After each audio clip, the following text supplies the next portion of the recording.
أشهد أن لا إله إلا الله وحده لا شريك له وأشهد أن محمدا عبده ورسوله أما بعد فأعوذ بالله من الشيطان الرجيم بسم الله الرحمن الرحيم الحمد لله رب العالمين الرحمن الرحيم مالك يوم الدين إياك نعبد وإياك نستعين اهدنا الصراط المستقيم صراط الذين أنعمت عليهم غير المغضوب عليهم ولا الضالين.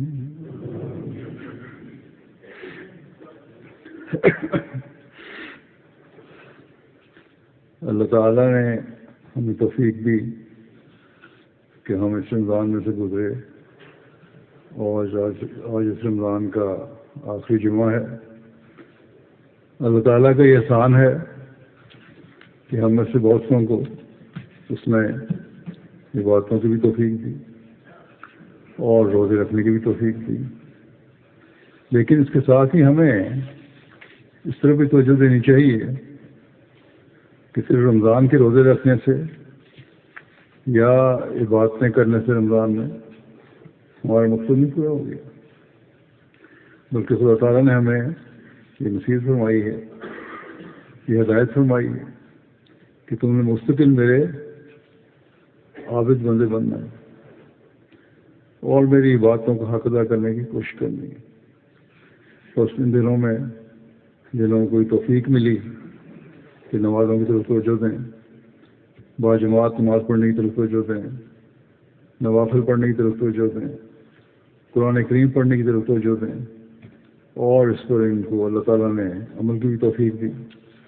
ان کا اب یہ فرض ہے کہ ان نیکیوں کو جاری رکھیں، اور یہ نیکیاں جاری رکھیں گے تبھی ہم اس مقصد کو حاصل کرنے والے بن سکتے ہیں جو اللہ تعالیٰ نے ایک انسان کی پیدائش کا مقصود ہے. اور اس زمانے میں ہم نے حضرت صلی اللہ علیہ وسلم کے غلام صادق کے ہاتھ بیعت کر کے اس عہد کی تجدید کی.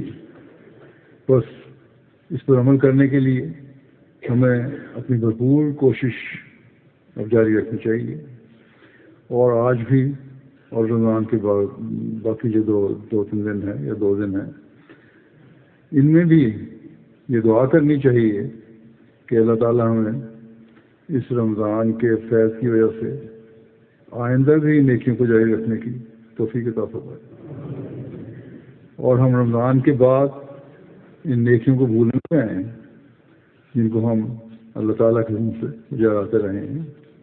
کیونکہ حضرت صلی اللہ علیہ وسلم کا تو یہی فرمان ہے کہ ایک مومن تو وہی ہے جس کو ایک نماز سے دوسری نماز تک کی فکر ہوتی ہے، ایک جمعہ سے دوسرے جمعہ تک کی فکر ہوتی ہے، ایک رمضان سے دوسرے رمضان تک کی فکر ہوتی ہے. یعنی وہ انتظار کرتا ہے تاکہ وہ آئیں اور میں پھر وہ عبادت بجا لاؤں، اور اس دوران اس عرصے میں وہ نیکیاں بھی بجا لاتا رہوں جو کرنے کا اللہ تعالیٰ حکم دیا. اور اس دوران چھوٹی چھوٹی غلطیاں اور گناہوں کا یہ باتیں جو ہیں کفارہ بن جائیں. آپ نے فرمایا یہ کفارہ بن جاتی ہیں. بس جس طرح رمضان اہم ہے اسی طرح ہر نماز اور ہر جمعہ اہم ہے. یہ نہیں کہ رمضان کا آخری جمعہ تو بابرکت ہے، ہر جمعہ بابرکت ہے. اس زمانے میں جیسا کہ میں نے کہا حضرت مسیح موعود علیہ السلام کو اللہ تعالیٰ نے بھیجا اور ہمیں ان کو ماننے کی توفیق ملی۔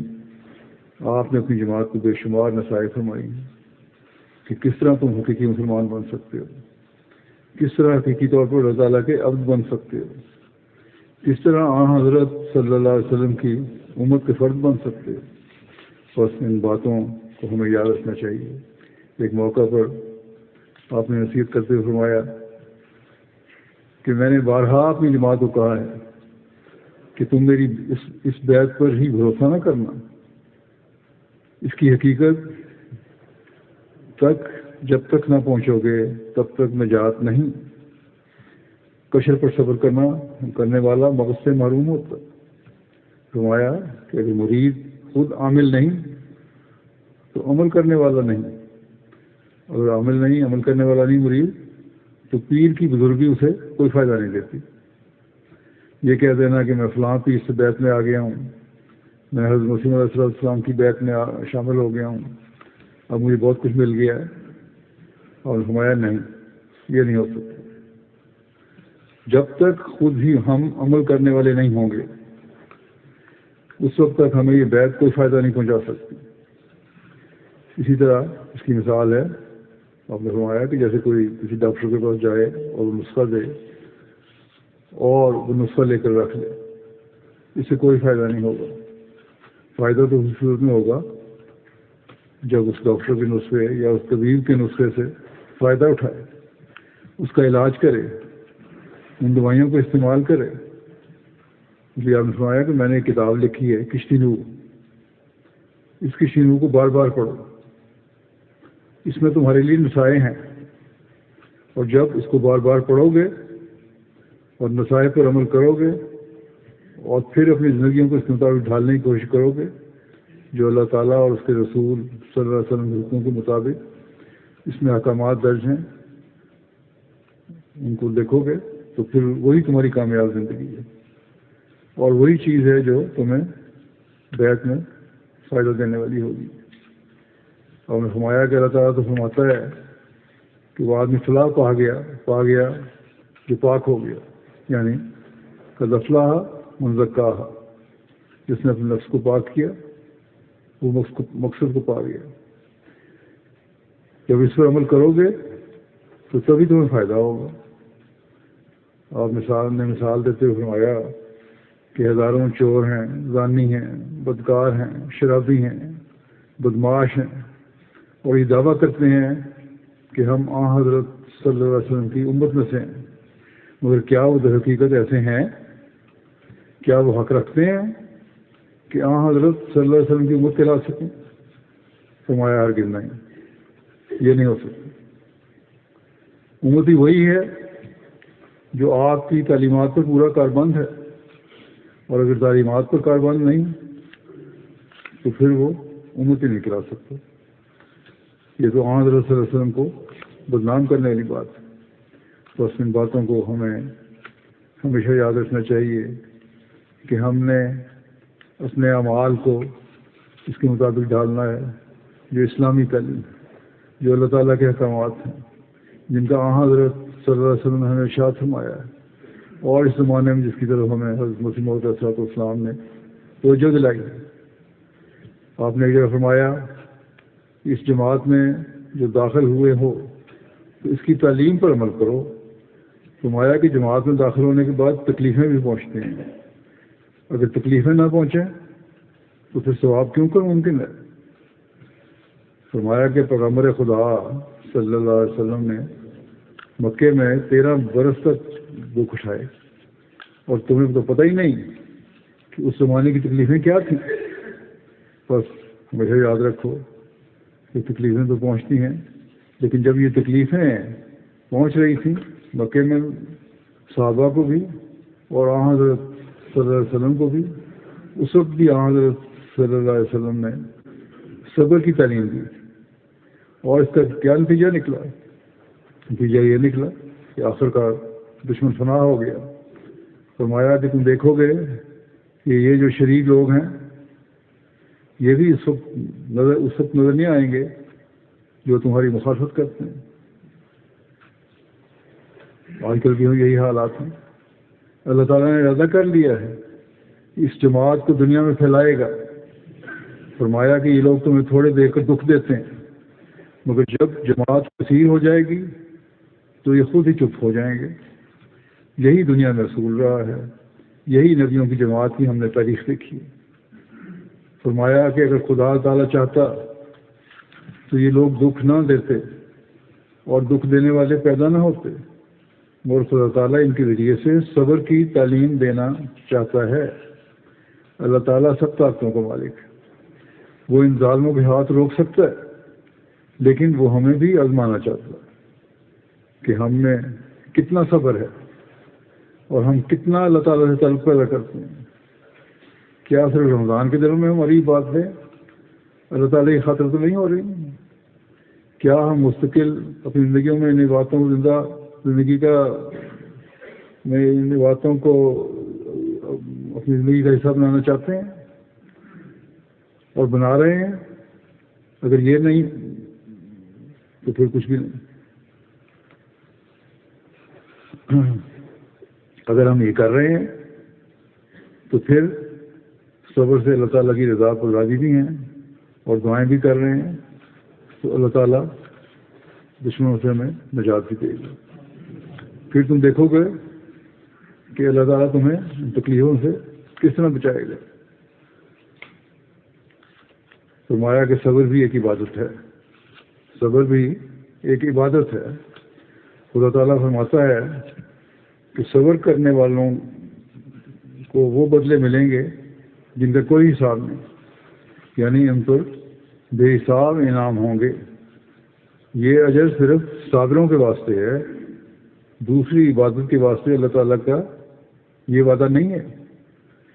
جب ایک شخص ایک جماعت میں زندگی بسر کرتا ہے تو جب اسے دکھ پر دکھ پہنچتا ہے تو آخر حمایت کرنے والے کو غیرت آتی ہے اور دکھ دینے والے کو تباہ کر دیتا ہے. یعنی اللہ تعالیٰ کو پھر غیرت آئے گی جب ہم صبر کریں گے اور اس کے آگے جھکیں گے اور دعائیں کریں گے. لوگ بے صبری کا مظاہرہ بات کر دیتے ہیں، ٹھیک ہے بہت تکلیفیں ہو رہی ہیں بعض جگہ پہ ہمیں، پاکستان میں خاص طور پہ، لیکن اللہ تعالیٰ نے ہم سے ہی امید رکھی ہے اور انہوں نے یہی ہمیں فرمایا ہے کہ صبر کرو. صرف یہ نہیں کہ ہم نے رمضان میں دعائیں کر لی ہیں، بلکہ ہم ان دعاؤں کو اور ان نیک اعمال کو اپنی زندگی میں مستقل حصہ بنا لیں گے تو تبھی ہمیں فائدہ بھی ہوگا. آپ نے بڑی تحدید سے فرمایا کہ ہماری جماعت اللہ تعالیٰ کی حمایت میں ہے اور دکھ اٹھانے سے ایمان کبھی ہو جاتا ہے. صبر جیسی کوئی شے نہیں. بس یہ باتیں ہیں جو ہم یاد رکھیں گے تو انشاءاللہ تعالیٰ ترقی کرتے چل جائیں گے اور دشمن ہمارے کاموں میں کبھی کوئی روک نہیں پیدا کر سکتا، منصوبوں میں کبھی کوئی روک نہیں پیدا کر سکتا. لیکن شرط وہی ہے کہ ہمارے اپنے نیک عمل ہوں اور ہم ہر چیز خدا تعالیٰ کی رضا کے لیے کرنا. ایک جگہ میں فرمایا اپنی روح و دنیا نہ رہو بلکہ خدا تعالیٰ کی طرف متوجہ ہو جاؤ، اور جب تم خدا تعالیٰ کی طرف متوجہ ہو جاؤ گے تو پھر تم دیکھنا کس طرح اللہ تعالیٰ تمہارے لیے آسانیاں پیدا فرماتا ہے. پھر آپ نے تقویٰ کے بارے میں نصیحت کرتے ہوئے فرمایا کہ یہ تو تاریخ بتاتی ہے کہ اوائل میں جو سچا مسلمان ہوتا ہے اسے صبر کرنا پڑتا ہے. صحابہ پر بھی ایسا ہی زمانہ آیا کہ پتے کھا کر گزارا کیا، بعض اوقات روٹی کا ٹکڑا بھی میسر نہیں آتا. فرمایا کہ کوئی انسان کسی کے ساتھ بھلائی نہیں کر سکتا جب تک خدا تعالیٰ بھلائی نہ کرے. اللہ تعالیٰ چاہے بھلائی کرنا تو پھر ہی بھلائیاں ہوتی ہیں انسانوں کی طرف سے بھی. جب انسان تقویٰ اختیار کرتا ہے تو خدا تعالیٰ پھر اس کے واسطے دروازے کھول دیتا ہے. یہ تمہارا خیال ہے کہ لوگ تمہارے لیے بھلائی کریں گے، لیکن اگر اللہ تعالیٰ کا ابھی یہ ارادہ نہیں ہے کہ بھلائی ہو تو تم لاکھ کوششیں کر لو، لوگ بھلائی نہیں کر سکتے. نیکی پر چلنے کے لیے اللہ تعالیٰ کی طرف جھکنا ضروری ہے، اور جب اس کی رضا حاصل ہوگی اور جب ہم تقویٰ پر چلنے لگیں گے تو پھر اللہ تعالیٰ اپنے فضل کے دروازے بھی کھولے گا انشاءاللہ. اس لیے آپ نے فرمایا کہ اللہ تعالیٰ پر سچا ایمان لاؤ، اس سے سب کچھ حاصل ہوگا. کیونکہ اللہ تعالیٰ فرماتا ہے من یتق اللہ یجعل لہ مخرجا ویرزقہ من حیث لا یحتسب. جو اللہ تعالیٰ کا تقوی اختیار کرے اللہ اس کے لیے کوئی راستہ نکال دے گا اور اسے وہاں سے رزق دے گا جہاں سے رزق آنے کا خیال بھی نہیں ہوگا, وہاں سے صورتیں مہیا فرمائے گا جہاں سے کچھ امید بھی نہیں ہوگی. بس یہ باتیں ہمیں یاد رکھنی چاہیے اگر ہمیں اپنی زندگیوں کو کامیاب بنانا ہے اور ہم نے اس فیض سے فیض اٹھانا ہے جو اس رمضان کا یا ہر رمضان کا فیض ہوتا ہے. پھر حقوق العباد کے لیے بھی آپ نے فرمایا کہ آپس میں مل جل کے بیٹھو, جس قدر تم آپس میں ایک دوسرے سے محبت کرو گے اسی قدر اللہ تعالیٰ بھی تم سے محبت کرے گا. اب صرف یہ باتیں ظاہری باتیں نہیں بلکہ رمضان کے دنوں میں جو اعلیٰ اخلاق کا مظاہرہ کرنے کی توجہ پیدا ہوئی ہے ہماری بہت سارے لوگوں میں ہوتی ہے, بتاتے بھی ہیں. اب یہ ضروری ہے کہ ان اعلیٰ اخلاق کو ہم ہمیشہ جاری بھی رکھیں اور چھوٹی چھوٹی باتوں پر, چھوٹے چھوٹے جھگڑوں پر, چھوٹے چھوٹے مسائل پہ جو آپس میں اختلافات پیدا ہوتے ہیں ان کو ختم کریں اور محبت اور پیار کی زندگی گزاریں. اور جب ہم یہ کریں گے تو پھر اللہ تعالیٰ کے فضلوں کی بارش بھی ہم پر برسے گی. پھر ایک جگہ آپ نے نصیحت کرتے ہوئے فرمایا کہ ہماری جماعت کے لیے ضروری ہے کہ اس پرآشوب زمانے میں جبکہ ہر طرف ضلالت اور غفلت اور گمراہی کی ہوا چل رہی ہے تقویٰ اختیار کریں. دیکھیں آج کا کون سا ایسا ذریعہ نہیں ہے جو گمراہی کی طرف لے جانے کے لیے استعمال نہیں ہو رہا. ہر قسم کا میڈیا, ہر قسم کا کوشش ہو رہی ہے, اس پہ کسی کام پہ لگا ہوا. دنیا داروں نے ہر ذریعے کو گمراہی اور ضلالت اور غفلت کی طرف لے جانے اور اللہ تعالیٰ سے دور لے جانے کے لیے استعمال کرنا شروع کیا ہوا. ایسے وقت میں ہمارا کام جو یہ دعویٰ کرتے ہیں کہ ہم نے اس زمانے میں دین کی تجدید کے لیے اور اسلام کی نشر ثانیہ کے لیے مسیح موعود علیہ السلام کو ماننا ہے, ہمارا یہ کام ہے کہ ہم ان چیزوں سے بچنے کی کوشش کریں. خود ہی جائزہ لیں کتنے ہم میں سے ایسے ہیں جو ان سے بچتے ہیں, نوجوان بھی, بڑی عمر کے بھی, عورتیں بھی, بچے بھی, ہر ایک کو ہمیں جائزہ لینا چاہیے. آپ فرماتے ہیں کہ دنیا کا یہ حال ہے کہ اللہ تعالیٰ کے احکام کی عظمت نہیں, حقوق اور وسائل کی پرواہ نہیں. کیا اللہ تعالیٰ نے نصیحت فرمائی؟ کچھ نہیں اس طرح فرمایا دنیا اور اس کے کاموں میں حد سے زیادہ انعامات. ہم اپنے اندر کا جائزہ لیں تو ہمارے اندر بھی یہی باتیں ہیں کہ دنیا کے کاموں میں زیادہ انعامات ہیں. بعض دفعہ ہم نمازیں پڑھنا بھول جاتے ہیں, بعض جمعوں کی پرواہ نہیں کرتے, بعض اور نیکیوں کی پرواہ نہیں کرتے. اپنا حق لینے کے لیے دوسرے کا حق ماننے کی کوشش کرتے ہیں. تو یہ باتیں ایسی ہیں جو پھر اللہ تعالیٰ کا قرب دلانے والی نہیں ہو سکتی. بس ایک طرف ہم رمضان میں یہ دعائیں کر رہے ہوتے ہیں کہ اللہ تعالیٰ ہمیں نیکیوں کی توفیق دے, ہماری ضروریات پوری کرے, تو پھر ہمیں بھی ان باتوں پر عمل کرنا ہوگا جو اللہ تعالیٰ نے ہمیں بتائی ہیں. کوشش کرنی ہوگی, صرف دعا سے کسی کام بنے گا. ہم نے فرمایا کہ دنیا داری میں پڑے ہوئے لوگ ہیں, دنیا کا نقصان ہو تو بہت زیادہ شور مچانے لگ جاتے ہیں, رونے چلانے لگ جاتے ہیں, اور دنیا کے نقصان سے بچنے کے لیے جیسا کہ میں نے پہلے کہا اللہ تعالیٰ کے حق کو ضائع کر دیتے ہیں کہ دنیا کا نقصان نہ ہو, ہمیں اللہ تعالیٰ کا حق میں ہوتا ہو نہ ہو فرق نہیں پڑتا. ان باتوں میں سے توجہ نہیں دیتے کہ اللہ تعالیٰ نے فرمائی ہیں. لوگوں کے حق نہیں ادا کرتے, مقدمے بازیوں میں چلے جاتے ہیں, غلط قسم کے مقدمے ہیں, پھر ایک دوسرے کو نیچا کرنے کے لیے یہ لوگ کر رہے ہوتے ہیں, دلیلیں غلط دے رہے ہوتے ہیں, وکیلوں کے کہنے پر غلط قسم کے دلائل پیش کر رہے ہوتے ہیں, وکیل بھی جھوٹی دلیلیں دلوانے کی کوشش کرتے ہیں, جھوٹی گواہیاں پیش کر رہے ہوتے ہیں. تو ایسی حالت میں کس طرح ہو سکتا ہے کہ اللہ تعالیٰ پھر ہمارا ساتھ دے؟ اگر اللہ تعالیٰ کا ساتھ لینا ہے تو پھر ضروری ہے کہ ہم پھر نیکیوں کی طرف توجہ کریں اور اللہ تعالیٰ حکموں پر عمل کرنے کی بھی کوشش کریں. فرماتے ہیں کہ جب تک کمزور ہوتے ہیں تو گناہ کی ضرورت نہیں ہوتی. گناہ نہیں کرتے جب تک کمزوری ہے. اللہ تعالیٰ کی طرف رجوع کر رہے ہوتے ہیں اور جب موقع ملا تو جھٹ پھر جھوٹ اور گناہ کے مرتکب ہونے لگ جاتے ہیں. جب آسانیاں اور کشائش پیدا ہوتی ہے تو پھر بھول جاتے ہیں کہ اللہ تعالیٰ نے ہمیں آسانیاں اور کشائش دی اور اس سے پہلے جو ہماری حالت تھی وہ کیا تھی.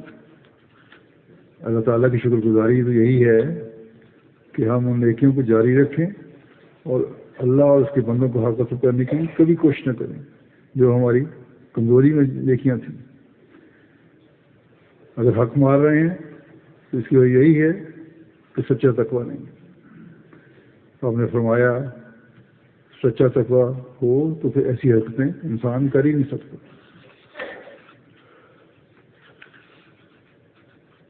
آپ نے فرمایا کہ بہت سی حصہ حدیث میں موجود ہے اور برکات بھی ہیں مگر دلوں میں ایمان اور عملی حالت بالکل نہیں ہے. بعض لوگ ہیں جو باتیں کرتے ہیں حدیثوں کی اور قرآن کی لیکن عملی حالت اور ایمان اتنا نہیں ہے تو ان باتوں پر عمل ہو.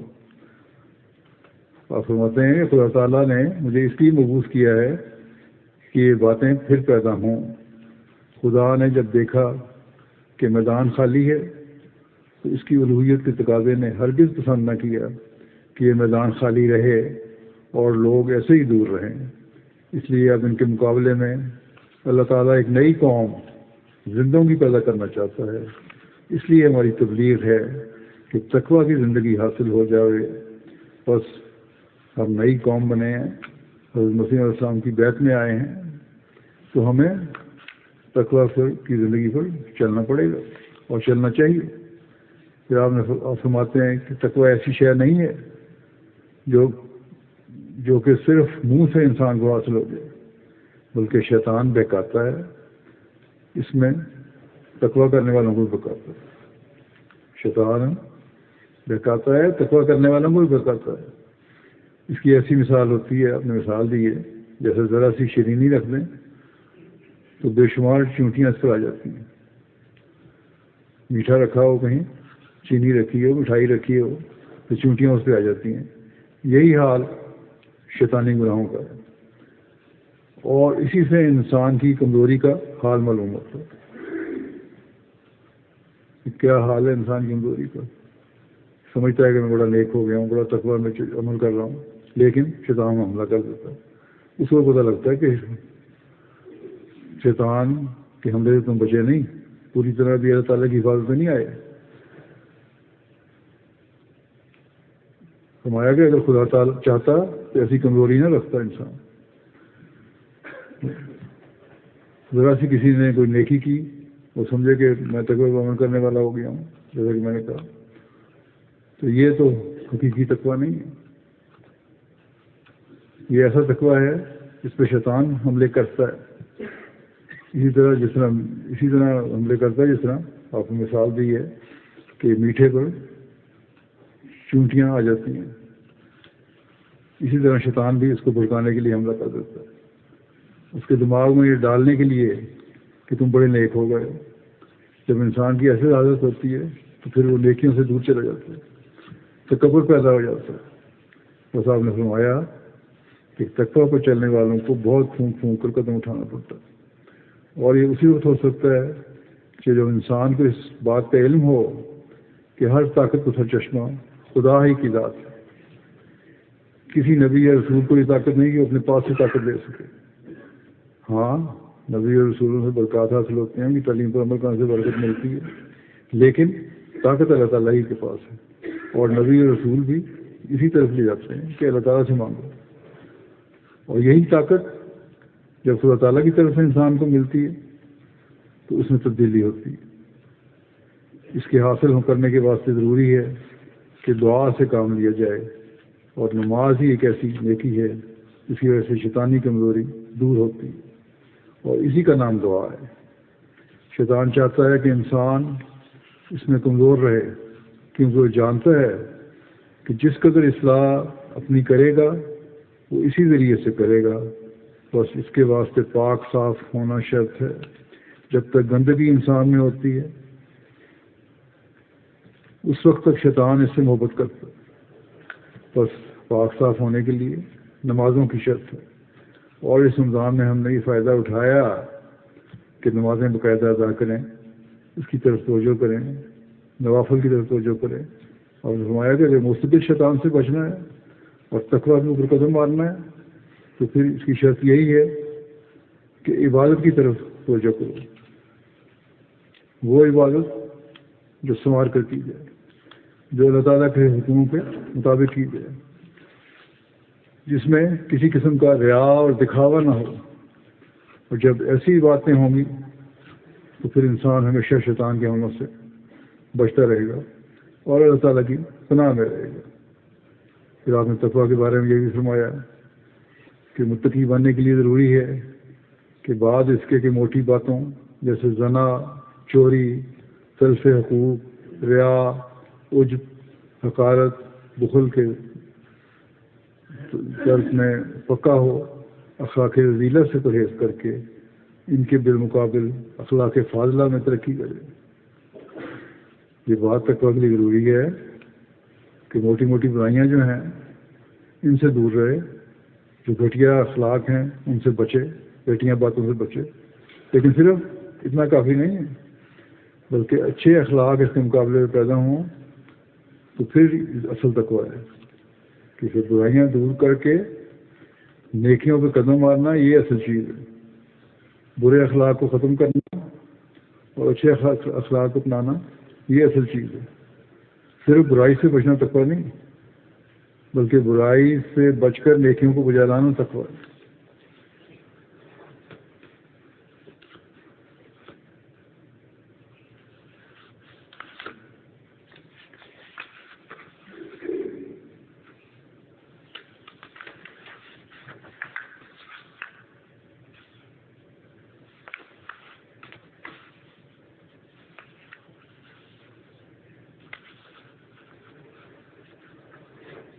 پھر اس کے علاوہ اور کیا چیزیں ہیں نیکیوں میں؟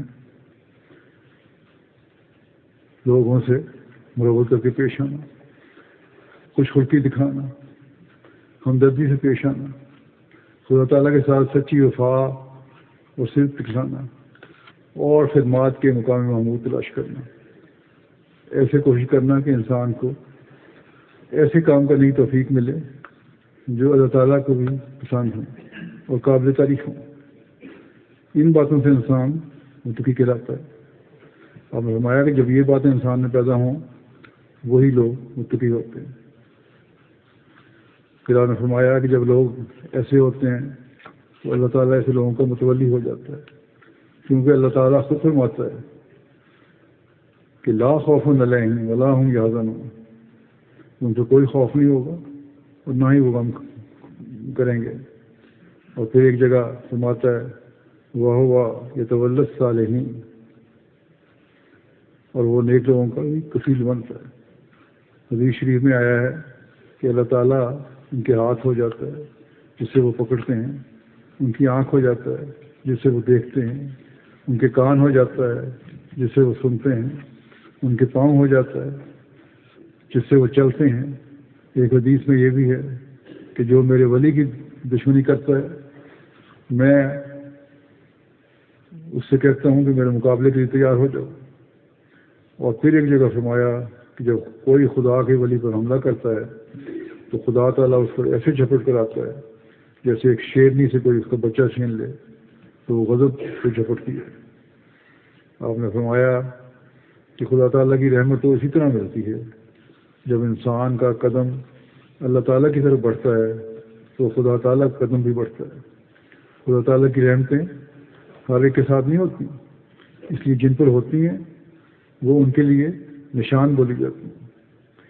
اب حضرت صلی اللہ علیہ وسلم کے ساتھ سب سے زیادہ نشان دکھائے گئے کہ دشمنوں نے کیا کیا کوششیں کی آپ کی ناکامی کے لیے، مگر ایک پیش نہ گئی، حتیٰ کہ حضرت صلی اللہ علیہ وسلم کے قتل کے لیے منصوبے بھی کیے گئے مگر آخرکار ناکام ہو گئے۔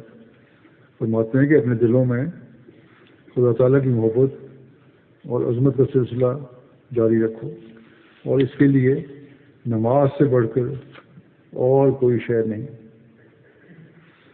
اصل چیز یہی ہے کہ اللہ تعالیٰ کے حضور اپنی نیکیاں پیش کی جائیں اور اس کی عبادت کا حق ادا کیا جائے، اور اس کے لیے سب سے اعلیٰ چیز آپ نے فرمایا نماز ہے۔ تو رمضان میں سے ہم گزرے، نمازوں کی حالت میں سے ہم گزرے، نیکیوں کی حالت میں سے ہم گزرے، اب ان کو جاری رکھنا، اللہ تعالیٰ کی رحمت کو جذب کرنے کے لیے ان کو مستقل زندگی کا حصہ بنانا ضروری ہے، اس کے بغیر گزارا نہیں۔ اور فرمایا کہ روزے تو 1 سال کے بعد آتے ہیں، زکوٰۃ صاحب مال کو دینی پڑتی، جس کے پاس مال ہے اس پر زکوٰۃ واجب ہے، ہر ایک کو زکوٰۃ دینی نہیں ہوتی، وہ بھی ایک نیکی ہے۔ مگر نماز ہے کہ ہر ایک حیثیت کے آدمی کو 5 وقت ادا کرنی پڑتی ہے، امیر ہو غریب ہو، بڑا ہو چھوٹا ہو، اس نے نماز ادا کرنی ہے۔ اسے ہرگز ضائع نہ کرو، اسے بار بار پڑھو اور خیال سے پڑھو کہ میں ایسی طاقت والے کے سامنے کھڑا ہوں کہ اگر اس کا ارادہ ہو تو ابھی قبول کر لیں۔ ایسا پختہ ایمان ہونا چاہیے کہ میں اللہ تعالیٰ کے سامنے کھڑا ہوں، ایسی طاقت والا ہوں، ایسی طاقت والا ہے کہ اگر وہ چاہے تو ابھی میری دعا قبول کر لے۔ فرمایا کہ دوسرے دنیا کے حاکم تو خزانوں کے محتاج ہیں، اور ان کو فکر ہوتی ہے کہ خزانہ خالی نہ ہو جائے، اور ناداری کا ان کو فکر لگا رہتا ہے، خزانے آتے ہیں بھرتے ہیں ان کے، لیکن ساتھ یہ بھی فکر ہوتی ہے کہ ہم بے درخت ان کو خرچ کرتے چلے جائیں تو پھر کہیں ہمارے خزانے خالی نہ ہو جائیں۔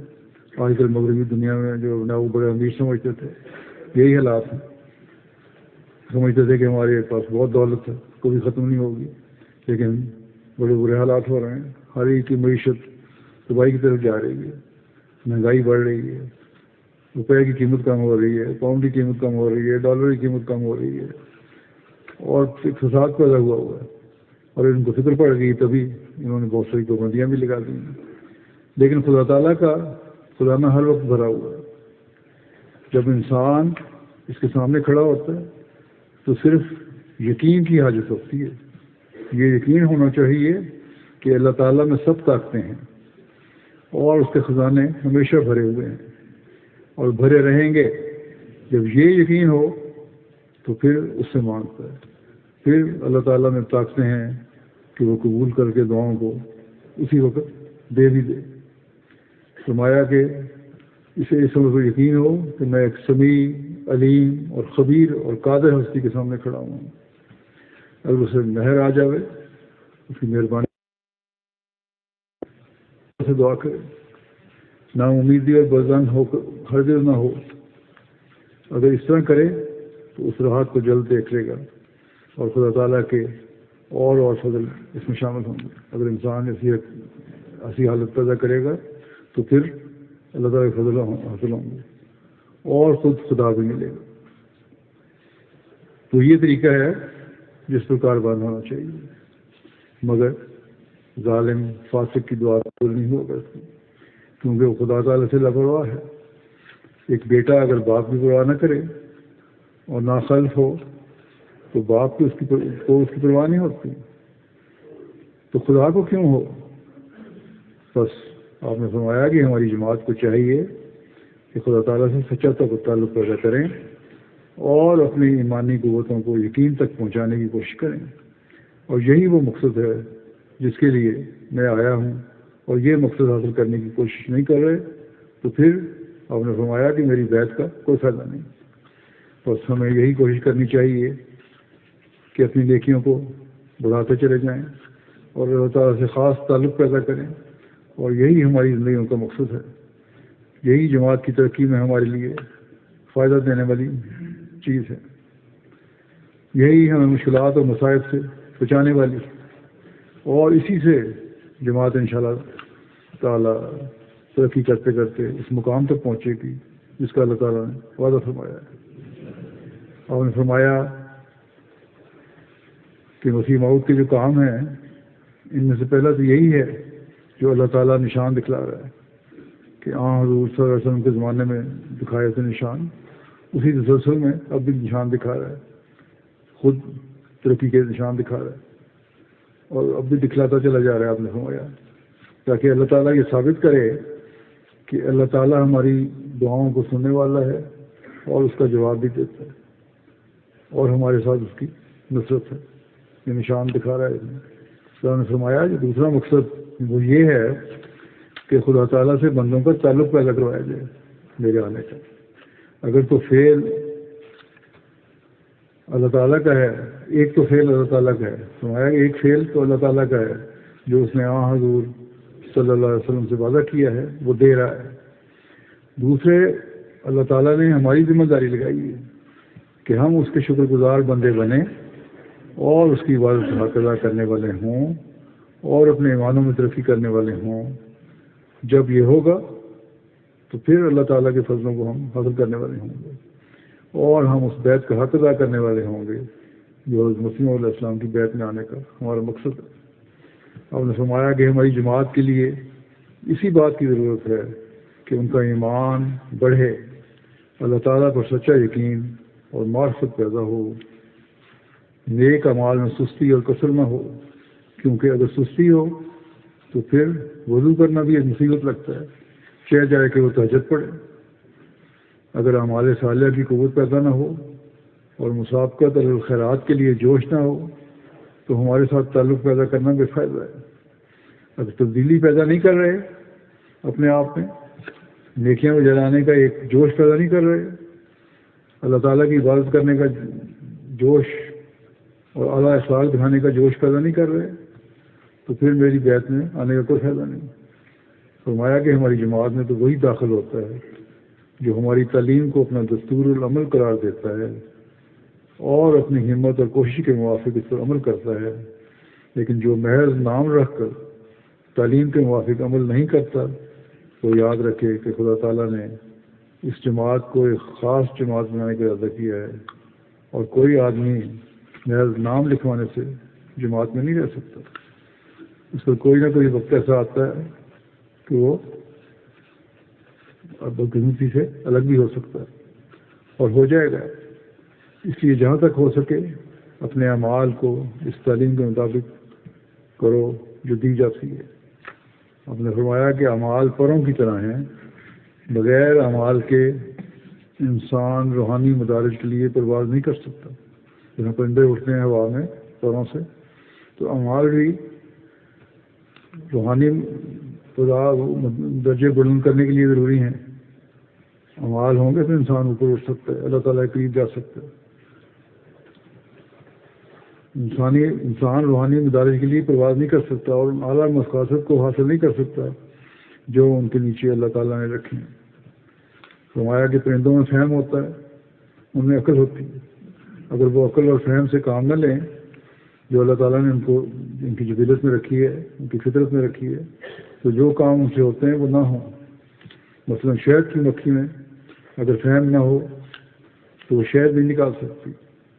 اور اسی طرح نامور کبوتر جو ہیں پیغام لے جانے والے کبوتر، جن کو پہلے بہت استعمال ہوتا تھا، ان کو اپنے فہم سے کسی قدر کام لینا پڑتا ہے.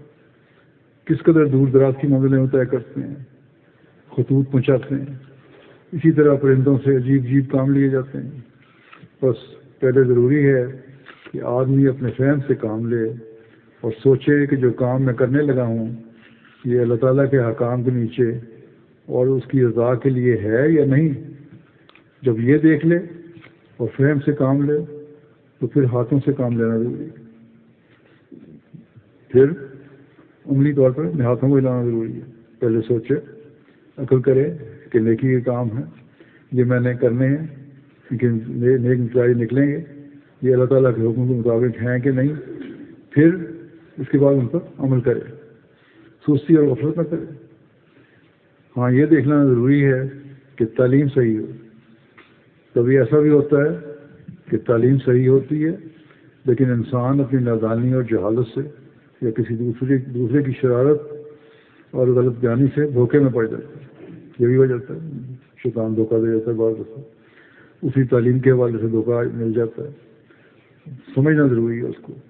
بس یہ بہت ضروری ہے ایک احمدی کے لیے کہ اپنے اعمال بجا لانے کے لیے اللہ تعالیٰ کا قرب حاصل کرنے کے لیے کوشش کرے اور سوچے، خالی ذہنوں کو سوچے، پہلے جائزہ لے، پھر اس پہ غور کرے، دعا کرے، پھر عمل کرے، اور پھر مقصد یہی ہو کہ میں نے اللہ تعالیٰ کی رضا حاصل کرنا ہے۔ بس جب ہم ان باتوں پر عمل کرنے والے ہوں گے تب ہی ہم حضرت مسیح علیہ السلام کی بیعت کے مقاصد کو پورا کرنے والے ہوں گے۔ پھر ایک جگہ آپ نے اپنی باتوں کے معیار اونچے کرنے کے لیے نصیحت کرتے ہوئے یہ بھی فرمایا کہ اللہ تعالیٰ سے محبت سے پورا حصہ لو، اور اصل توحید اسی سے قائم ہوگی، اور اس کے لیے جہاں تم اقرار کرتے ہو کہ ہمیں اللہ تعالیٰ سے محبت ہے، اس کی توحید قائم کرنا چاہتے ہیں، وہاں اس کی تصدیق لازمی ہے۔ اس کے لیے پھر اللہ تعالیٰ کے حضور گرنا اور گڑانا ضروری ہے۔ جب یہ باتیں ہوں گی تو تب ہی ہم حقیقی توحید کو بجا لانے والے اور اس پر عمل کرنے والے اور اس کو پھیلانے والے ہوں گے۔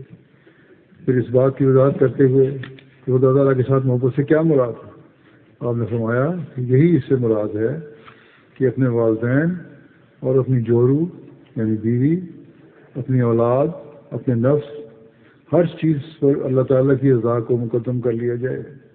چنانچہ قرآن شریف میں آتا ہے فاذکروا اللہ کذکرکم آباءکم واشد ذکرا، یعنی اللہ تعالیٰ کو ایسا یاد کرو جیسا تم اپنے باپوں کو یاد کرتے ہو، بلکہ اس سے بھی زیادہ اور سخت درجے کی محبت کے ساتھ یاد کرو۔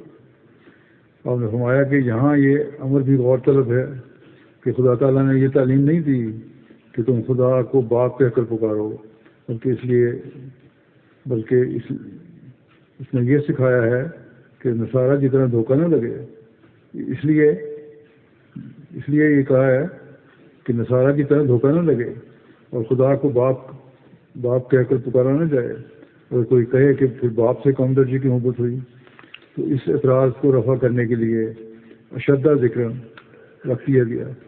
اشدہ ذکر نہ ہوتا تو اعتراض ہو سکتا تھا، مگر اب تو اس نے اس کو حل کر دیا کہ اللہ تعالیٰ فرماتا ہے کہ باپ سے زیادہ ذکر کرو۔ آپ فرماتے ہیں کہ اصل توحید کو قائم کرنے کے لیے ضروری ہے کہ خدا تعالیٰ کی محبت سے پورا حصہ لو، اور یہ محبت ثابت نہیں ہو سکتی جب تک عملی حصے میں کامل نہ ہو جاؤ۔ صرف زبان سے ثابت تو نہیں ہوتی یہ بات۔ اگر کوئی چینی یا مصری کا نام لے اسے منہ میٹھا نہیں ہو جاتا، صرف نام لینے سے تو میٹھے کا منہ میٹھا نہیں ہوتا، مٹھائی کا نام لینے سے تو میٹھا نہیں ہو جاتا منہ۔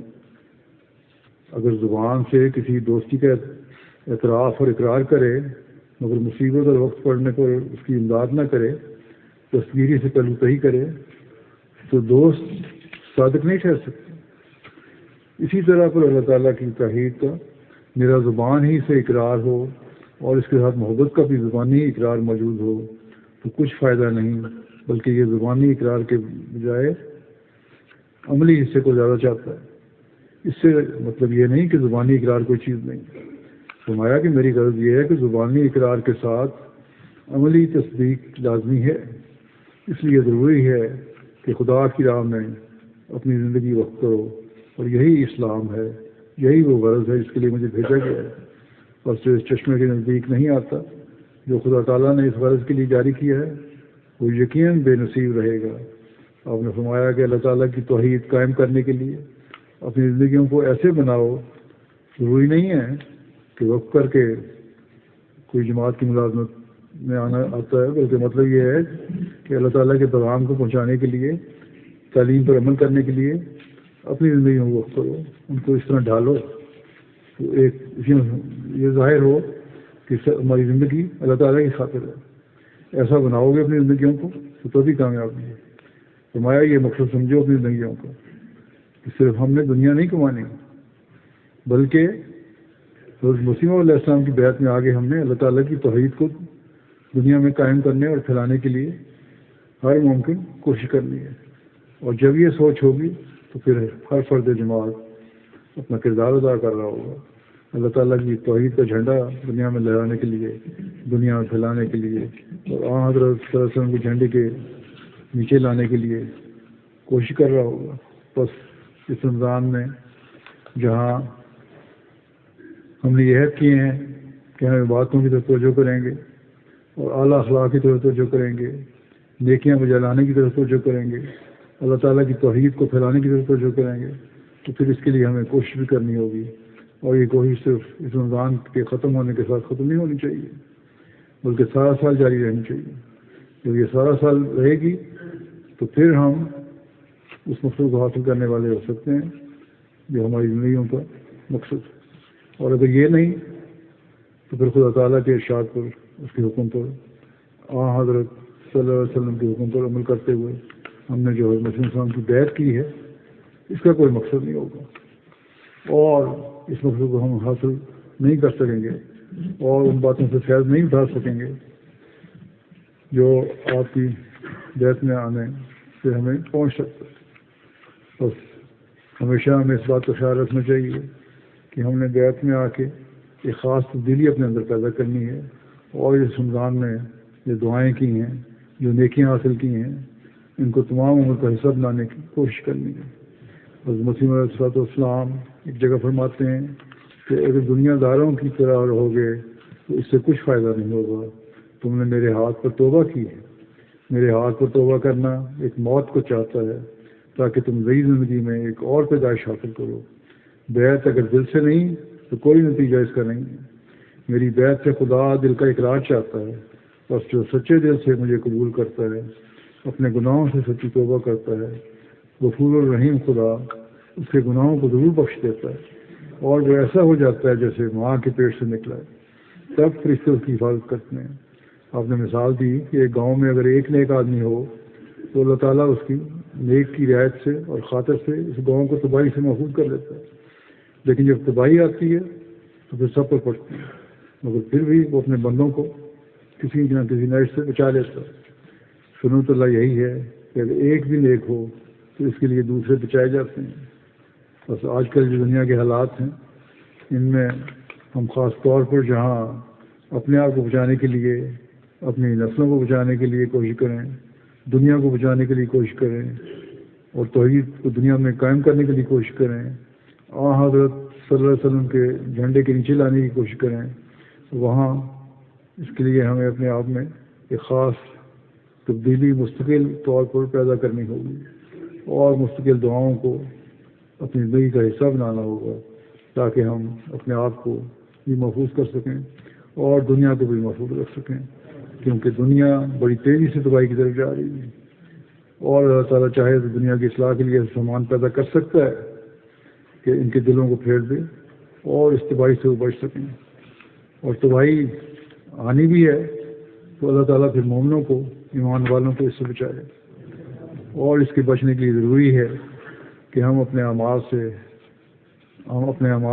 اس نہج پر ڈالیں، اس طرح ادا کریں کہ اللہ تعالیٰ کا فضل ہم پر ہمیشہ رہے۔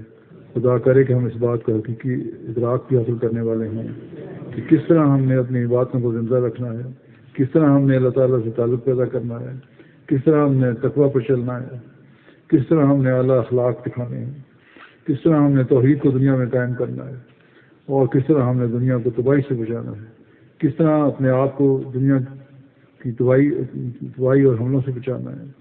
اور جب یہ چیزیں ہوں گی اور یہ ہمارے اندر احساس پیدا ہوگا تو پھر ہی ہم حضرت مسیح علیہ السلام کی بیعت کا حق بھی ادا کرنے والے ہوں گے۔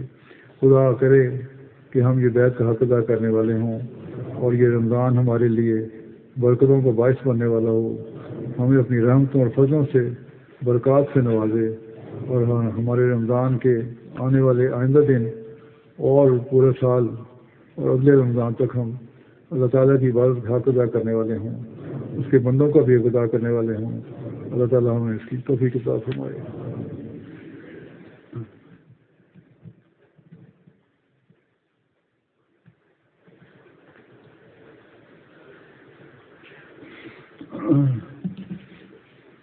الحمد لله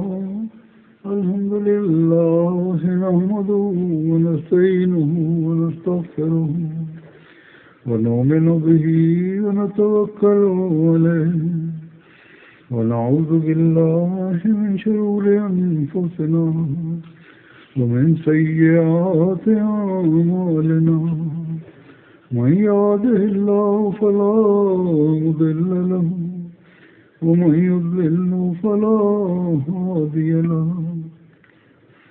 ونشهد أن لا إله إلا الله ونشهد أن محمدا عبده ورسوله عباد الله رحمكم الله إن الله يأمر بالعدل والإحسان وإيتاء ذي القربى وينهى عن الفحشاء والمنكر والبغي يعظكم لعلكم تذكرون اذكروا الله يذكركم وادعوه يستجب لكم ولذكر الله أكبر